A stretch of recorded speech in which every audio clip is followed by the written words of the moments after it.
Target IAS के online platform पर आपका स्वागत है। मध्य प्रदेश समान अध्ययन में पिछली क्लास में हमने मध्य प्रदेश के हाई कोर्ट पर चर्चा की थी। मतलब हम हाई कोर्ट पर ही चर्चा कर रहे थे, कुछ आर्टिकल देख लिए थे कि कौन कौन से प्रमुख आर्टिकल हैं। जो पिछली क्लास में हम जहाँ पे हमारी क्लास खत्म हुई थी, आर्टिकल 217 चल रहा था। आर्टिकल 217 में उच्च न्यायालय के न्यायाधीशों की नियुक्ति एवं उनके पद की शर्तें कौन कौन सी हैं उसका उल्लेख किया गया था, जिसमें हमने उनकी नियुक्ति देखी थी कि उनकी नियुक्ति कौन करता है, उनकी क्या एज होनी चाहिए, हाई कोर्ट का जज बनने के लिए क्या एज होनी चाहिए, उसके अलावा क्या क्या योग्यताएं होनी चाहिए, क्या कार्यकाल होना चाहिए, कितने समय तक कार्यकाल होता है। तो हाई कोर्ट के न्यायाधीश का कोई निश्चित कार्यकाल नहीं होता है, समझ रहे हैं। हाई कोर्ट का न्यायाधीश 62 वर्ष की आयु जैसे ही पूरी कर लेगा, 62 वर्ष की आयु के बाद रिटायर हो जाएगा। संविधान में एक संशोधन लाया गया था, एक बिल लाया गया था, 114वां संविधान संशोधन बिल जो था, इसमें यह कहा गया था कि हाई कोर्ट के जो जज होते हैं इनके रिटायरमेंट की एज 62 वर्ष से बढ़ाकर 65 वर्ष कर दी जाए। लेकिन ये बिल जो है पास नहीं हो पाया, इसलिए अभी भी हाई कोर्ट के जज के रिटायर होने की एज क्या है, आपकी 62 साल है। इसका मतलब ये है कि जैसे मान लीजिए आप हाई कोर्ट का न्यायाधीश बन रहा है, कोई किसी को बनाया जा रहा है, तो केवल ये ध्यान दिया जाता है कि उसकी एज 62 साल से अधिक नहीं होनी चाहिए, ठीक है ना।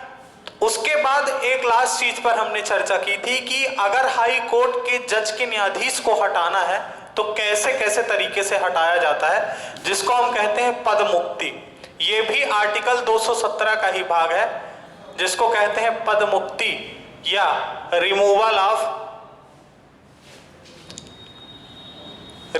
ऑफ हाई कोर्ट जज, ठीक है। अब देखिए हाई कोर्ट, ये भी आर्टिकल 217 का भाग है। यहीं पे हमारी पिछली क्लास जो है आपकी खत्म हुई थी, ठीक है। सबसे पहली चीज, अगर हाई कोर्ट के जज को हटाना है तो सबसे पहली चीज क्या है कि वो रिजाइन कर सकता है। अगर मान लीजिए वो रिजाइन करता है या त्याग पत्र देता है, तो वो त्याग पत्र किसको देगा, त्याग पत्र वो राष्ट्रपति को देगा या प्रेसिडेंट को देगा, समझ रहे हैं। मान लीजिए किसी कारणवश हाई कोर्ट का जज रिजाइन करना चाहता है तो वो अपना रिजिग्नेशन किसको देगा, जो उसकी नियुक्ति करेगा, और उसकी नियुक्ति कौन करता है, राष्ट्रपति करता है, तो राष्ट्रपति को अपना रिजिग्नेशन देगा। दूसरा तरीका यह है कि मान लीजिए अचानक उसकी मृत्यु हो जाए, समझ रहे हैं, अचानक उसकी मृत्यु हो जाए तो भी वो क्या होगा, एक तरह से अपने पद से मुक्त हो जाएगा। और तीसरा जो सबसे इंपॉर्टेंट है वो है आपका रिमूव्ड बाय प्रेसिडेंट। राष्ट्रपति उसे हटा सकता है क्योंकि राष्ट्रपति ही उसकी नियुक्ति करता है। यह सबसे इंपॉर्टेंट पॉइंट है, ये ध्यान रखना। हाई कोर्ट के जज को हटा कौन सकता है, उसको उसके पद से पहले, मतलब उसका कार्यकाल पूरा होने से पहले राष्ट्रपति उसको पद से हटा सकता है, ठीक है। लेकिन राष्ट्रपति उसको पद से हटाएगा, उसके लिए कुछ कंडीशन है कब हटाया जाएगा। देखिए हाई कोर्ट किसी भी राष्ट्रपति हाई कोर्ट के किसी भी जज को तभी हटा सकता है, जैसे मान लीजिए उसने संविधान का उल्लंघन कर दिया या कुछ ऐसे फैसले दे दिए जो संविधान के खिलाफ है। तो आप बता सकते हैं कि जो हाई कोर्ट के जज को राष्ट्रपति हटा सकता है, दुर्व्यवहार और अक्षमता के आधार पर हटा सकता है। किस आधार पर हटा सकता है, दुर्व्यवहार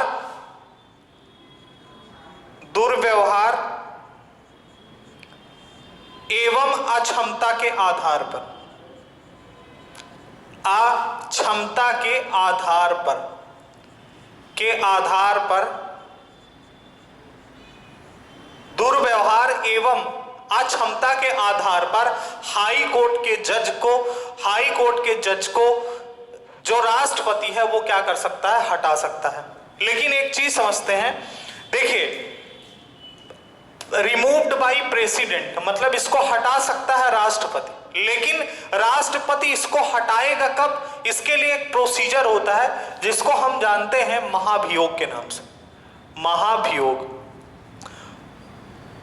ठीक है, महाभियोग।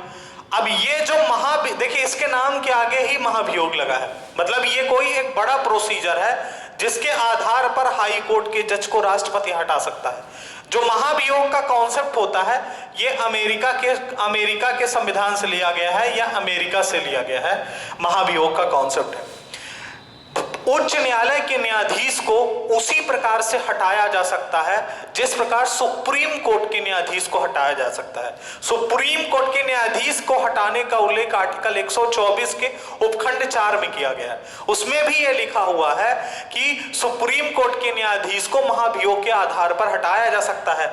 उसी प्रकार उच्च न्यायालय के न्यायाधीश को भी महाभियोग के आधार पर हटाया जा सकता है। अब महाभियोग की प्रक्रिया शुरू कहां से होगी? देखिए महाभियोग की जो प्रक्रिया होती है वो संसद से शुरू होगी और संसद के 2 सदन होते हैं, एक लोकसभा होता है और दूसरा राज्यसभा होता है। तो ये किसी भी सदन से स्टार्ट की जा सकती है महाभियोग की प्रक्रिया। अब देखिए इसमें क्या है कि अगर इस प्रक्रिया को समझा जाए कि किस प्रकार ये हटाया जाता है तो इसका एक प्रोसीजर है। जैसे मान लीजिए लोकसभा से महाभियोग की प्रक्रिया शुरू हुई, तो लोकसभा से महाभियोग की प्रक्रिया शुरू तब मानी जाती है जब लोकसभा के 100 सदस्य जो उसका महाभियोग लगाने का तरीका की जो शुरुआत होती है, लोकसभा के 100 सदस्य जो है उसमें प्रस्ताव लाएं। कितने लोग? 100 सदस्य जो है, 100 सदस्य, लोकसभा के 100 सदस्य क्या करें? प्रस्ताव लाएं। मतलब लोकसभा के 100 सांसद उसके महाभियोग की प्रक्रिया में सिग्नेचर करें, तब तो माना जाएगा कि लोकसभा से महाभियोग की प्रक्रिया जारी की गई है या लाई गई। 100 सदस्य लाने के बाद क्या करेंगे कि जैसे लोकसभा से लाए तो लोकसभा का जो मुख्य कार्यकारी अधिकारी होता है वो लोकसभा स्पीकर होता है। तो 100 सदस्य प्रस्ताव लाने के बाद ये किसको देंगे? लोकसभा का जो स्पीकर होगा, लोकसभा का जो अध्यक्ष होगा, उसको क्या करेंगे कि वो लेटर देंगे जहां पर 100 सांसदों के सिग्नेचर होंगे। उसके बाद लोकसभा स्पीकर क्या करेगा कि एक कमेटी बनाता है। ये बात ध्यान रखिएगा, एक कमेटी बनाता है और उस कमेटी में 3 लोगों का पैनल बनाता है। वो कौन कौन से लोग होते हैं? सबसे पहली चीज, चीफ जस्टिस ऑफ इंडिया, मतलब जो पहला सदस्य होता है वो भारत का मुख्य न्यायाधीश रख सकता है। ये जो कमेटी बनाई जाएगी, ये कमेटी जांच के लिए बनाई जाएगी कि किस आधार पर हाई कोर्ट के जज को हटाया जा रहा है।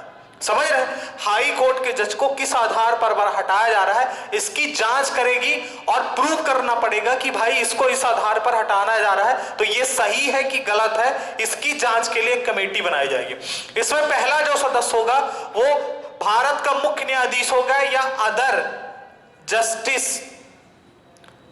Of supreme court. Supreme court का मुख्य न्यायाधीश रहेगा पहला सदस्य, या सुप्रीम कोर्ट का कोई अन्य न्यायाधीश भी हो सकता है। दूसरी चीज, chief justice of any high court of India, Bharat के किसी भी हाई कोर्ट का मुख्य न्यायाधीश हो सकता है। और तीसरी चीज, एक न्यायविद होना चाहिए, मतलब कानून का जानकार एक सदस्य होना चाहिए जिसको हम न्यायविद कहते हैं। तो ये 3 सदस्य जो है इसकी क्या करेंगे? जांच करेंगे। ठीक है कि जो प्रस्ताव लाया गया है हाई कोर्ट को जज को हटाने का, क्या उसके ऊपर क्या आरोप लगाए गए हैं, वो आरोप कितने सही है कि नहीं, इसकी जांच करेगा। अगर मान लीजिए राज्यसभा से महाभियोग की प्रक्रिया स्टार्ट होती है तो राज्यसभा में जैसे लोकसभा में 100 सदस्य प्रस्ताव लाते हैं, राज्यसभा में कितने सदस्य प्रस्ताव लाएंगे? 50 सदस्य प्रस्ताव लाएंगे। 50 सदस्य प्रस्ताव लाए। उसके बाद जो राज्यसभा का मुख्य अधिकारी होता है वो कौन होता है? भारत का उपराष्ट्रपति, जिसे उसे क्या कहा जाता है? राज्यसभा का सभापति कहा जाता है। तो राज्यसभा के सभापति के पास क्या होगा? वो जो लेटर बनाया जाएगा, 50 सदस्य जो है 50 सांसद प्रस्ताव लाएंगे, वो राज्यसभा के क्या करेंगे? सभापति को देंगे।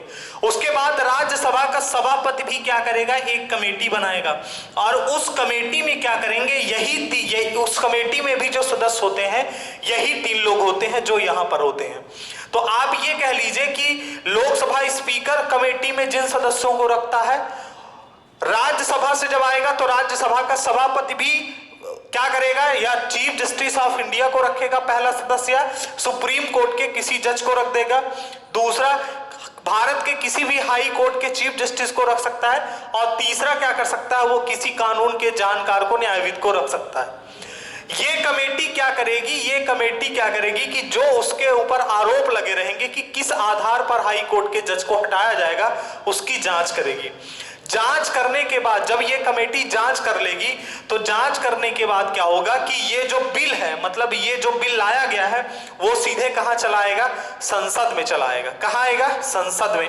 जांच करने के बाद अब देखिए संसद में आएगा तो लोकसभा और राज्यसभा दोनों में आएगा, और लोकसभा और राज्यसभा में आने के बाद यहां दोनों सदनों से विशेष बहुमत में, विशेष बहुमत से 2/3 से क्या हुआ है, इसको पास करना पड़ेगा।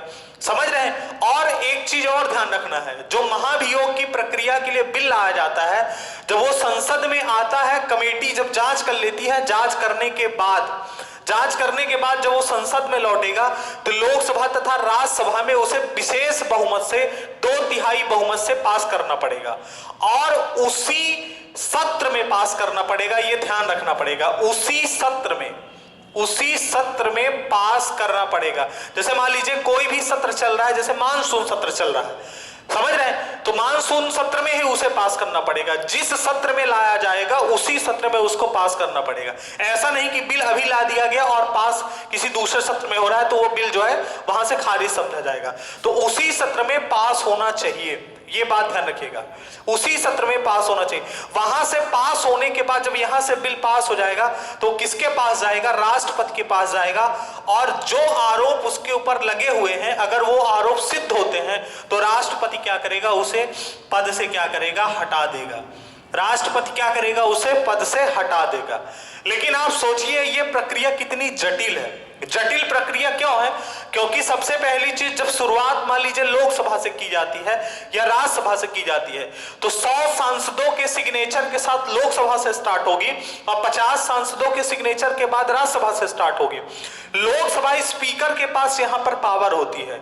लोकसभा स्पीकर क्या कर सकता है कि उस बिल को आगे फॉरवर्ड भी नहीं कर सकता।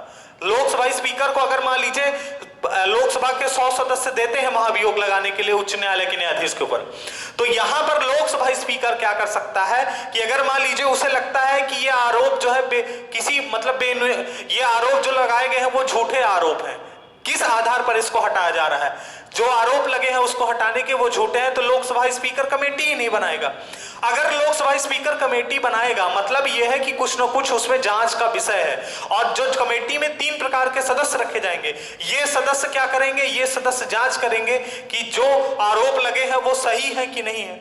उसके बाद क्या होगा, राज्यसभा में भी सेम प्रोसीजर, राज्यसभा का जो सभापति है वो भी कमेटी बनाएगा, वो भी जांच करेगा। ठीक है, जहां से बिल आएगा, ऐसा नहीं कि दोनों जगह कमेटी बनाएगी। अगर लोकसभा से बिल लाया जाएगा तो लोकसभा कमेटी बनाएगी, राज्यसभा से बिल लाया जाएगा तो राज्यसभा कमेटी बनाएगी।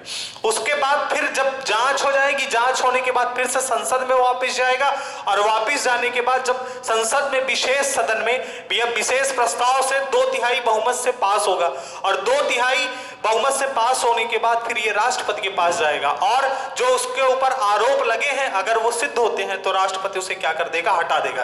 लेकिन एक चीज ध्यान रखेगा, उसको केवल दुर्व्यवहार या अक्षमता के आधार पर हटाया जा सकता है। समझ रहे हैं, ये बात ध्यान रखिएगा। लेकिन ये बहुत जटिल प्रोसीजर है। भारत में अभी एक बार भी महाभियोग की प्रक्रिया से उच्च न्यायालय के न्यायाधीश को हटाया नहीं जा चुका है। समझ रहे हैं इस जटिल प्रक्रिया, भारत में अभी तक 6 बार महाभियोग की प्रक्रिया उच्च न्यायालय के न्यायाधीश को हटाने के लिए लाई गई है, लेकिन यह प्रक्रिया कभी भी कंप्लीट नहीं हो पाई है। समझ रहे हैं, यह प्रक्रिया कभी भी कंप्लीट नहीं हो पाई है, इसलिए इसको एक जटिल प्रक्रिया माना जाता है कि यह एक जटिल प्रक्रिया है। यह बात ध्यान रखिएगा, 6 बार महाभियोग की प्रक्रिया संसद में लाई गई है लेकिन कभी भी ये जो है पास नहीं हो पाई है। ठीक है, तो ये इसको हटाने के तरीके हैं। ये चीज एक इंपॉर्टेंट थी इसलिए इसको समझा दिए हैं, थोड़ा टाइम ज्यादा जरूर लग गया है। लेकिन राष्ट्रपति उच्च न्यायालय के न्यायाधीश को किस प्रकार हटाएगा, जैसे सुप्रीम कोर्ट के न्यायाधीश को महाभियोग लगाकर हटाया जाता है उसी प्रकार उच्च न्यायालय के न्यायाधीश को भी महाभियोग से हटाया जा सकता है। महाभियोग का कॉन्सेप्ट अमेरिका से लिया गया था, अमेरिका में भी इसी प्रकार जो है न्यायाधीशों को हटाने की प्रक्रिया ली गई है, और यह प्रक्रिया संसद से स्टार्ट होगी, किसी भी सदन से स्टार्ट होगी। संसद से स्टार्ट होने के बाद इसका पूरा प्रोसीजर है, इस प्रोसीजर को फॉलो करते हुए लास्ट में जब पूरी जांच हो जाएगी तो राष्ट्रपति के पास जब बिल आएगा तो राष्ट्रपति क्या करता है कि अगर उसके ऊपर आरोप जो लगाए गए हैं वो आरोप सही है तो राष्ट्रपति उसको हटा सकता है। ये आर्टिकल 217 हो गया। ठीक है, आर्टिकल 218 इंपॉर्टेंट नहीं है। आर्टिकल 218 में यह उल्लेख किया गया है कि सुप्रीम कोर्ट की कुछ शर्तें होती हैं, सुप्रीम कोर्ट के कुछ उपखंड होते हैं, उन उपखंडों को क्या करना होता है, हाई कोर्ट को मानना जो है जरूरी होता है। इसलिए हम इस पर चर्चा नहीं करेंगे, हम सीधे चर्चा करते हैं आर्टिकल 219 पर। ठीक है, आर्टिकल 219 में उच्च न्यायालय के न्यायाधीशों की शपथ का उल्लेख किया गया है। आर्टिकल 219 में उच्च न्यायालय के न्यायाधीशों की शपथ का उल्लेख किया गया, शपथ के उल्लेख किया गया। उच्च न्यायालय के न्यायाधीशों के शपथ का उल्लेख किस आर्टिकल में किया गया है, आर्टिकल 219 में कहा गया है। अब देखिए एक चीज ध्यान रखिएगा कि शपथ यहां पर है। अगर उच्च न्यायालय के न्यायाधीशों की नियुक्ति की बात होगी तो नियुक्ति के बारे में हमने आपको बता चुके हैं कि नियुक्ति कौन करेगा, नियुक्ति इसकी हमेशा राष्ट्रपति करता है। ठीक है ना, हाई कोर्ट के किसी भी न्यायाधीश की नियुक्ति कौन करेगा, राष्ट्रपति करेगा। लेकिन जहां पर बात शपथ की आएगी तो जो chief justice of high court का जो चीफ जस्टिस होता है प्लस अदर जस्टिस जो होते हैं, other justice of high court के जो अन्य न्यायाधीश होते हैं, इन सबको जो शपथ दिलवाता है, शपथ कौन दिलवाता है, शपथ जो है राज्यपाल दिलवाता है, गवर्नर दिलवाता है। ये बात ध्यान रखिएगा, ये बहुत इंपॉर्टेंट पॉइंट है क्योंकि लोगों को कंफ्यूजन हो जाता है कि इसको भी शपथ कौन दिलवाता है, राष्ट्रपति दिलवाता है, क्योंकि नियुक्ति राष्ट्रपति करता है। ये बात ध्यान रखिएगा, नियुक्ति राष्ट्रपति जरूर करता है हाई कोर्ट के न्यायाधीशों की, लेकिन इनको शपथ कौन दिलवाता है, शपथ जो है राज्यपाल दिलवाता है। ये आर्टिकल 219 है। आर्टिकल 220 एक इंपॉर्टेंट आर्टिकल है, उसको भी नोट कर लीजिए, क्या है वो। आर्टिकल 220 में यह कहा गया है कि जैसे सुप्रीम कोर्ट के मुख्य न्यायाधीश रिटायर होने के बाद किसी भी लाभ के पद पर नहीं रह सकता और निचली किसी भी अदालत में वह प्रैक्टिस नहीं कर सकता है, उसी प्रकार यह नियम जो है हाई कोर्ट के न्यायाधीश के लिए भी लागू होता है। आर्टिकल 220 में यह कहा गया है, आर्टिकल 220 में आप इसको लिख लीजिए, मैं बोल देता हूं कि आर्टिकल 220 में क्या कहा गया है। आर्टिकल 220 में यह कहा गया है कि हाई कोर्ट का जो न्यायाधीश होता है, हाई कोर्ट का न्यायाधीश रिटायर होने के बाद, सेवानिवृत्त होने के बाद उन हाई कोर्ट में प्रैक्टिस नहीं कर सकता है जिन हाई कोर्ट में वह न्यायाधीश रहा हो। समझ रहे हैं, उच्च न्यायालय का जो न्यायाधीश होता है, उच्च न्यायालय का न्यायाधीश रिटायर होने के बाद उन हाई कोर्ट में प्रैक्टिस नहीं कर सकता है जहां पर वो मुख्य न्यायाधीश या अन्य न्यायाधीश के पद पर रहा हो। ठीक है, उसके अलावा वो अन्य हाई कोर्ट में भी प्रैक्टिस कर सकता है, सुप्रीम कोर्ट में भी प्रैक्टिस कर सकता है। लेकिन जो अधीनस्थ न्यायालय होते हैं, क्योंकि हाई कोर्ट के नीचे जो न्यायालय होते हैं, अधीनस्थ न्यायालय, जिला न्यायालय, सत्र न्यायालय, वहां पर वो प्रैक्टिस नहीं कर सकता है। ठीक है, आर्टिकल 220 में क्या कहा गया है, आर्टिकल 220 में यह कहा गया है कि जो हाई कोर्ट के न्यायाधीश होते हैं, उच्च न्यायालय के न्यायाधीश रिटायर होने के बाद उन न्यायालयों में अधिवक्ता के रूप में प्रैक्टिस नहीं कर सकते हैं या सेवाएं नहीं दे सकते हैं जिन उच्च न्यायालयों में उन्होंने न्यायाधीश के रूप में कार्य किया हो। ठीक है, जिन न्यायालयों में वो न्यायाधीश के रूप में कार्य किया हो, उसके अलावा वो सुप्रीम कोर्ट में प्रैक्टिस कर सकता है, ये बात ध्यान रखिएगा। और अन्य हाई कोर्ट जो होते हैं, अन्य हाई कोर्ट पर प्रैक्टिस कर सकेगा जहां पर वो न्यायाधीश के रूप में कार्य न किया हो। ये आर्टिकल 220 है। ठीक है, लेकिन एक चीज ध्यान रखिएगा, जो निचली अदालतें होंगी, अधीनस्थ न्यायालय, वहां पर वो प्रैक्टिस नहीं कर पाएगा। ठीक है, तो आर्टिकल 220 में ये चीज कही गई है। आर्टिकल 221 की बात की जाए कि आर्टिकल 221 में क्या कहा गया। आर्टिकल 221 एक इंपॉर्टेंट आर्टिकल है। हाई कोर्ट के न्यायाधीशों के वेतन का उल्लेख इसमें किया गया है। हाई कोर्ट के न्यायाधीशों के वेतन का उल्लेख किया गया है।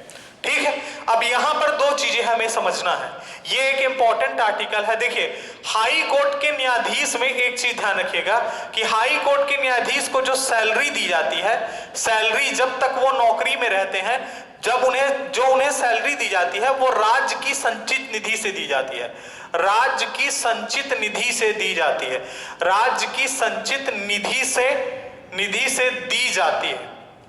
ठीक है, राज्य की संचित निधि से दी जाती है, या कॉन्सोलिडेटेड फंड ऑफ इंडिया जो होता है, CFS जो होता है, उससे दी जाती है। राज्य की जो संचित निधि होती है उससे दिया जाता है।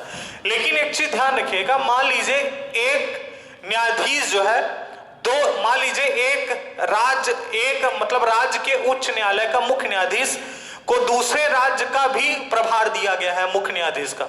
उस कंडीशन पर जो उसको सैलरी दी जाएगी, दोनों राज्य की संचित निधि से कितना कितना दी जाएगी, ये डिसाइड संसद करती है। ये बात ध्यान रखिएगा। जैसे मान लीजिए उसको एक राज्य का मुख्य न्यायाधीश है, उसको दूसरे राज्य के हाई कोर्ट का अतिरिक्त प्रभार दे दिया गया, उस कंडीशन पर जो सैलरी दी जाएगी दोनों राज्य की संचित निधि से दी जाएगी, लेकिन कितने कितने प्रतिशत दी जाएगी ये डिसाइड कौन करेगी, संसद करती है।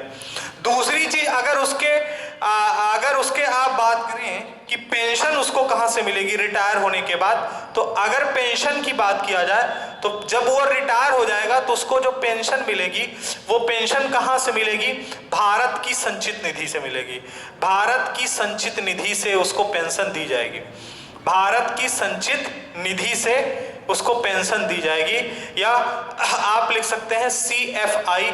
ठीक है ना, भारत की संचित निधि से उसको क्या होगा, पेंशन दी जाएगी। तो सैलरी राज्य की संचित निधि से दी जाएगी और पेंशन कहां से दी जाएगी, उसको भारत की संचित निधि से दी जाएगी। ये डिसाइड कौन करता है, ये डिसाइड, एक चीज ध्यान रखिएगा कि हाई कोर्ट के न्यायाधीशों का वेतन, हाई कोर्ट के न्यायाधीशों का वेतन जो होता है, न्यायाधीशों का वेतन संसद समय समय पर निर्धारित करती है, समय समय पर निर्धारित करती है। एक चीज ये भी बताना है। दूसरी चीज हमें एक और पॉइंट यहां पे बताना है कि हाई कोर्ट के न्यायाधीश जब पद पर रहते हैं उस समय उनके वेतन में किसी भी प्रकार की कटौती नहीं की जा सकती है। पद पर रहते हुए हाई कोर्ट के न्यायाधीशों के वेतन में किसी प्रकार की कोई कटौती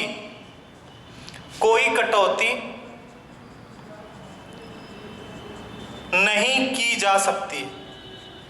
ठीक है ना, कोई कटौती नहीं की जा सकती है, ये बात ध्यान रखिएगा। ठीक है ना, तो यहां पे हाई कोर्ट के न्यायाधीशों के वेतन के बारे में हो गया कि हाई कोर्ट के न्यायाधीशों का वेतन संसद कानून बनाकर समय समय पर निर्धारित करती है। पिछली बार 2017 में जो कानून मंत्री थे हरिशंकर प्रसाद, उन्होंने क्या किया था, हाई कोर्ट के न्यायाधीशों की सैलरी जो है जो मतलब जिनको भारत की संचित निधि से दी जाती है, उनमें क्या होता है कि संसद समय समय पर क्या है, कानून बनाकर जो है इसको क्या करती है, बढ़ाती है। 2017 में कानून बनाया गया था, रविशंकर प्रसाद ने उसको 2017 में कानून बनाकर सभी की सैलरी बढ़ाई गई थी। तो अगर वर्तमान समय में देखा जाए कि जो हाई कोर्ट के न्यायाधीश होते हैं, हाई कोर्ट के न्यायाधीशों की सैलरी की अगर बात की जाए कि वर्तमान समय में इन्हें सैलरी कितनी दी जाती है, तो आप बताएंगे कि रुकिए एक मिनट, थोड़ा सैलरी और पेंशन दोनों पर देख लिया जाए कि वर्तमान समय में इनको कितनी सैलरी दी जाती है और कितनी पेंशन दी जाएगी। अगर सैलरी की बात की जाए तो वर्तमान समय में जो हाई कोर्ट के मुख्य न्यायाधीश होते हैं, हाई कोर्ट के जो चीफ जस्टिस होते हैं, उनको जो सैलरी दी जाती है वो दी जाती है 2.5 लाख रुपए। ठीक है ना, 2.5 लाख रुपए प्लस जो अदर अलाउंस दिए जाते हैं जो एक मुख्य न्यायाधीश को मिलने चाहिए राज्य के, वो। दूसरी चीज, जो अदर जस्टिस होते हैं, अन्य न्यायाधीश जो होते हैं, उनको कितनी सैलरी दी जाती है, तो अगर उनकी बात करेंगे आप तो उनको वर्तमान समय में 2,25,000 सैलरी दी जाती है, प्लस आप बताएंगे अदर अलाउंसेस जो है अन्य न्यायाधीश को जो दिए जाते हैं वो उनको दिए जाएंगे। ये सैलरी की बात हो गई। ठीक है ना, उसके बाद अगर पेंशन की बात की जाए कि उनको पेंशन कितनी दी जाएगी, जो 2017 में बिल लाया गया था, उस बिल के तहत ये जो पेंशन है 15 लाख रुपए वार्षिक पेंशन दी जाएगी, और अदर जस्टिस को जो पेंशन दी जाएगी ये आपकी दी जाएगी 13,50,000 रुपए इनको क्या होगा, वार्षिक पेंशन जो है आपकी दी जाएगी। 13,50,000 जो है इनको वार्षिक पेंशन दी जाएगी। इनको पेंशन दी जाएगी, जो चीफ जस्टिस होता है हाई कोर्ट का, उसको वार्षिक पेंशन दी जाएगी 15 लाख रुपए, और इसको 13,50,000 रुपए की वार्षिक पेंशन जो है आपकी दी जाएगी। ठीक है, तो ये पेंशन के बारे में जानकारी हो गई कि हाई कोर्ट के न्यायाधीश को वेतन कैसे दिया जाता है और आपको पेंशन कैसे दी जाती है। आर्टिकल 221। अब हम आर्टिकल 222 के बारे में जानकारी लेते हैं।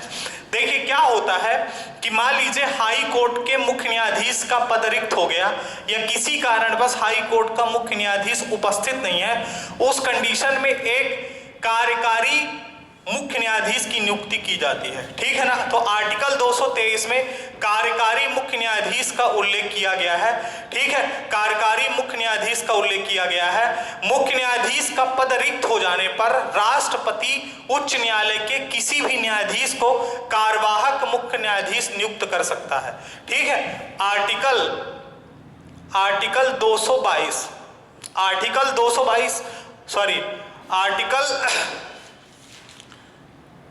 आर्टिकल 222 ये नहीं है, थोड़ा सा 1 मिनट इसमें सुधार कर लीजिएगा। आर्टिकल 222 में न्यायाधीशों के ट्रांसफर का उल्लेख किया गया है। हाई कोर्ट के न्यायाधीशों का ट्रांसफर, हाई कोर्ट के न्यायाधीशों का ट्रांसफर जो है कौन करता है, ये बात ध्यान रखिएगा। आर्टिकल 222 में इसका उल्लेख किया गया है। हाई कोर्ट के न्यायाधीशों का ट्रांसफर जो है राष्ट्रपति भारत के मुख्य न्यायाधीश से विचार विमर्श करके, जो राष्ट्रपति होता है, राष्ट्रपति भारत के मुख्य न्यायाधीश से, राष्ट्रपति भारत के मुख्य न्यायाधीश से, राष्ट्रपति भारत के मुख्य न्यायाधीश चीफ जस्टिस ऑफ इंडिया से विचार विमर्श करके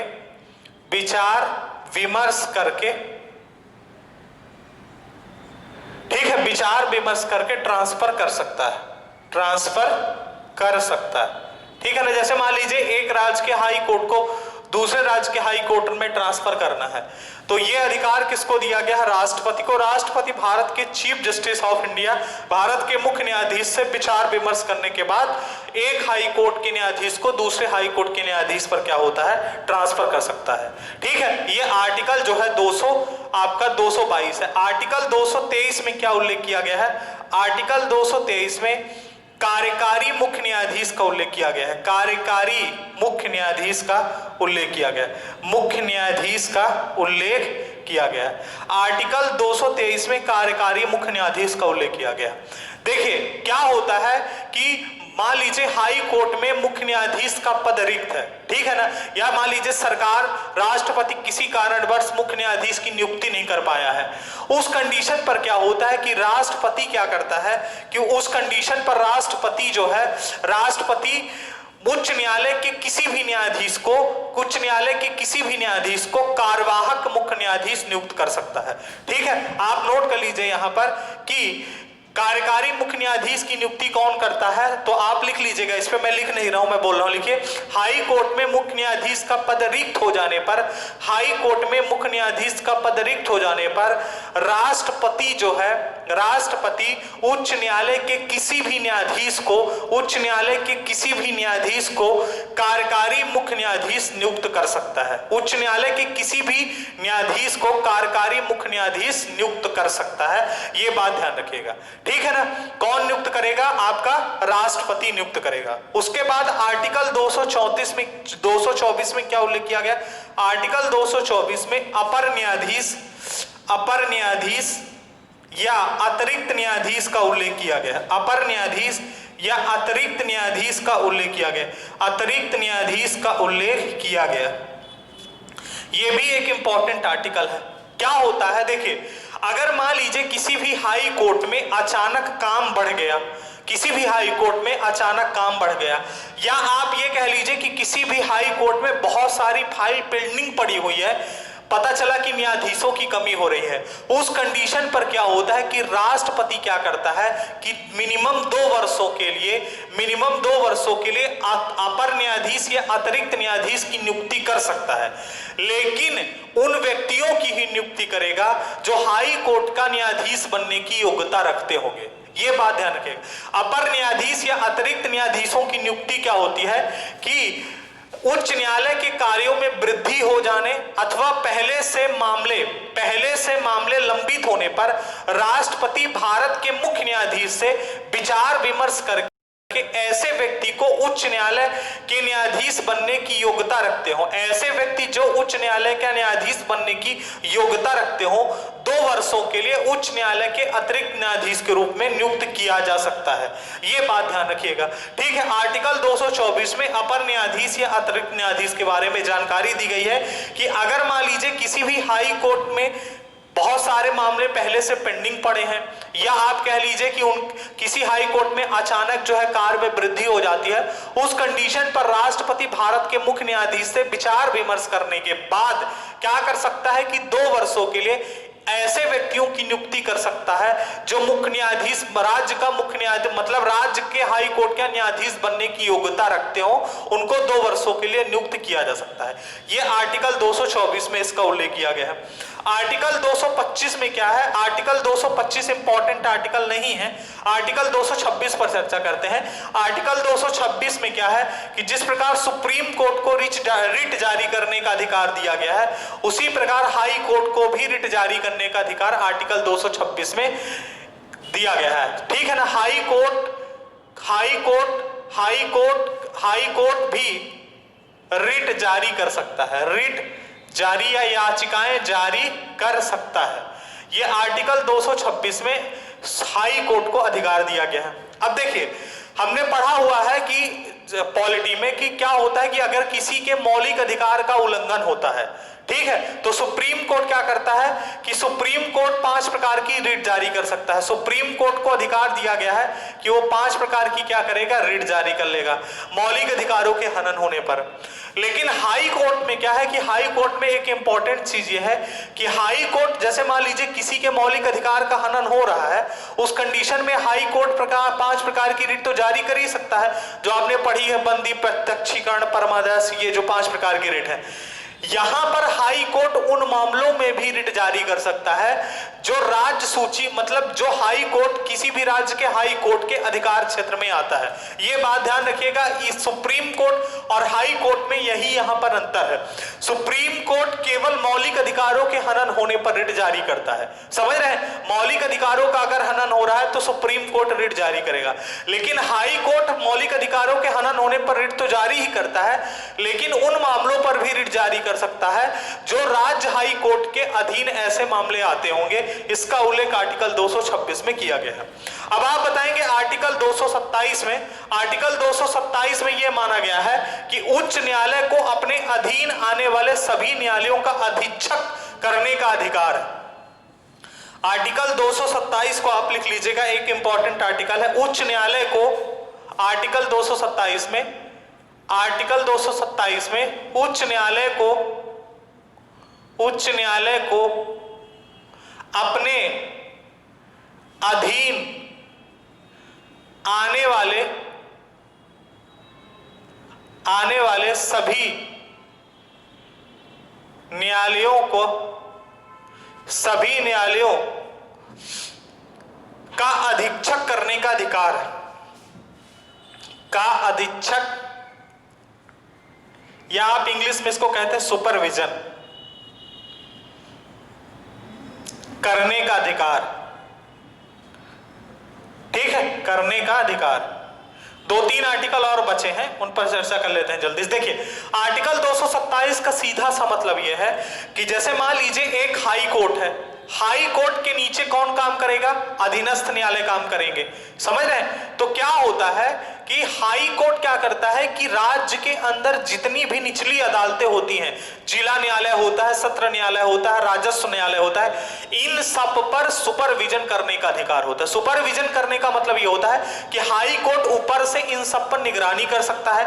हाई कोर्ट अचानक जाकर किसी भी सत्र न्यायालय में क्या कर सकता है कि वहां की कोई भी फाइल चेक कर सकता है। यहां तक कि आप ये कह लीजिए कि जैसे मान लीजिए आप यहां से कहीं जा रहे हैं और जैसे मान लीजिए आप हाई कोर्ट के न्यायाधीश हैं और आप एक स्थान से दूसरे स्थान पर कहीं जा रहे हैं, तो अगर बीच में कोई भी एक ऐसा सत्र न्यायालय आता है या कोई भी ऐसा जिला न्यायालय आता है, तो वहां के जो न्यायाधीश होंगे, डिस्ट्रिक्ट जज जो होते हैं, समझ रहे हैं, और जो भी न्यायिक अधिकारी होते हैं वो सब रोड पर खड़े होते हैं। यहां तक कि पुलिस भी रोड पर खड़ी होती है। इतना बड़ा अधिकार होता है कि जो है हाई कोर्ट का न्यायाधीश का कि सुपरविजन का, वो किसी भी न्यायालय के अंदर जाकर कोई भी फाइल चेक करता है। अधीनस्थ न्यायालयों में किसी भी प्रकार से जाकर वहां पर जांच कर सकता है। ये एक प्रकार से सुपरविजन का काम करता है। ये आर्टिकल 227 में उल्लेख किया गया है कि उच्च न्यायालय अपने अधीन आने वाले सभी न्यायालयों पर सुपरविजन करने का अधिकार है। ठीक है, उसके बाद आर्टिकल 228 की बात करते हैं। आर्टिकल 228 में यह कहा गया है कि उच्च न्यायालय सत्र न्यायालय में चल रहे किसी मामले को अपने पास मंगवा सकता है।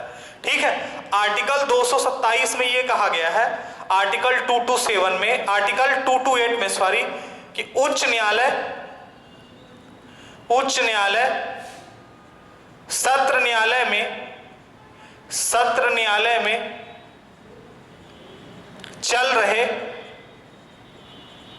चल रहे किसी भी मामले को अपने पास मंगा सकता है, अपने पास मंगा सकता। देखिए क्या होता है कि एक चीज इस पर हम आपको बता दें, जैसे मान लीजिए कि हाई कोर्ट क्या करता है, जैसे मान लीजिए कि 2-3 सत्र न्यायालयों में एक ही प्रकार के मुकदमे पेंडित हैं। ठीक है, पेंडिंग में है, एक ही प्रकार के मुकदमे क्या है, पेंडिंग में है, सेम टाइप के मुकदमे जो है। तो क्या करता है कि हाई कोर्ट उन तीनों, मतलब जिन जिन सत्र न्यायालयों में ऐसे मुकदमे पेंडिंग है उसको अपने पास मंगा लेता है। एक अधिकार तो उसको ये दिया गया है। दूसरी चीज, मान लीजिए कोई ऐसा मुकदमा आता है या कोई ऐसा केस आता है जिसमें यह लग जाता है कि उच्च न्यायालय को वहां पर जो है दखल देने की आवश्यकता है, तो ऐसे मामलों को क्या करता है कि हाई कोर्ट क्या करता है, वो अपने पास मंगवा देता है। आर्टिकल 228 के तहत हाई कोर्ट को यह पावर दी गई है कि वह सत्र न्यायालय में चल रहे किसी भी मुकदमे को अपने पास मंगा सकता है। लेकिन एक चीज ये भी ध्यान रखिएगा कि हाई कोर्ट क्या करता है कि जैसे मान लीजिए कि एक सेशन कोर्ट है, एक दूसरा सेशन कोर्ट है, एक सेशन कोर्ट से दूसरे सेशन कोर्ट में कोई भी मुकदमा ट्रांसफर करना है, या इस सेशन कोर्ट से इस सेशन कोर्ट में कोई भी मुकदमा ट्रांसफर करना है, तो ऐसा नहीं किया जा सकता। हाई कोर्ट क्या करता है, हाई कोर्ट अपने पास मंगा तो लेगा कि सेशन कोर्ट से एक समान अगर मुकदमे पेंडिंग है उसको अपने पास मंगा लेगा, लेकिन एक सत्र न्यायालय से दूसरे सत्र न्यायालय में मुकदमे ट्रांसफर नहीं कर सकता है। ये बात भी ध्यान रखिएगा। इसका उल्लेख आर्टिकल 228 में किया गया है। अब देखिए आर्टिकल 229, 230 और 231, आर्टिकल 232 को वैसे भी डिलीट कर दिया गया है। आर्टिकल 229 में क्या कहा गया है कि हाई कोर्ट के जो चीफ जस्टिस होते हैं, नोट कर लीजिएगा मैं बोल रहा हूं, इसमें छोटा सा आर्टिकल है 229, हाई कोर्ट के चीफ जस्टिस हाई कोर्ट के अधिकारी एवं कर्मचारियों की नियुक्ति करेंगे एवं उनकी सेवा शर्तों का निर्धारण करेंगे। हाई कोर्ट का जो मुख्य न्यायाधीश होता है, हाई कोर्ट के कर्मचारियों एवं अधिकारियों की नियुक्ति करता है। हाई कोर्ट आर्टिकल 229 में यह लिखा गया है कि जो हाई कोर्ट का चीफ जस्टिस होता है, हाई कोर्ट का चीफ जस्टिस होता है, वो क्या करेगा कि हाई कोर्ट के अधिकारियों एवं कर्मचारियों की नियुक्ति करता है, अधिकारियों एवं कर्मचारियों की नियुक्ति करता है, कर्मचारियों की नियुक्ति करता है, ठीक है ना, अधिकारी एवं कर्मचारियों की नियुक्ति करता है एवं उनकी सेवा पद शर्तें लागू करता है, उनकी सेवा पद शर्तें लागू करता है, ठीक है, उनकी सेवा पद शर्तें जो होती है लागू करता है। ये आर्टिकल 229 में कहा गया है। ठीक है, देखिए हाई कोर्ट के मुख्य न्यायाधीश जो होते हैं वो हाई कोर्ट में केवल मुख्य न्यायाधीश बस नहीं होते, उसके अलावा उसमें क्या होता है, सैकड़ों कर्मचारी होते हैं, अधिकारी होते हैं जो न्यायालय के अंदर काम करते हैं। उन सबकी नियुक्ति कौन करता है, उन सबकी नियुक्ति कौन करेगा, हाई कोर्ट का मुख्य न्यायाधीश करता है, एवं उनकी सेवा पद शर्तों को भी वो क्या करता है, आपका लागू करता है। यह आर्टिकल 229 में उल्लेख किया गया है। अब आर्टिकल 230 और 231 की चर्चा जो है हम पहले कर चुके हैं, ठीक है। एक बार मैं यहां पे रिपीट कर देता हूं।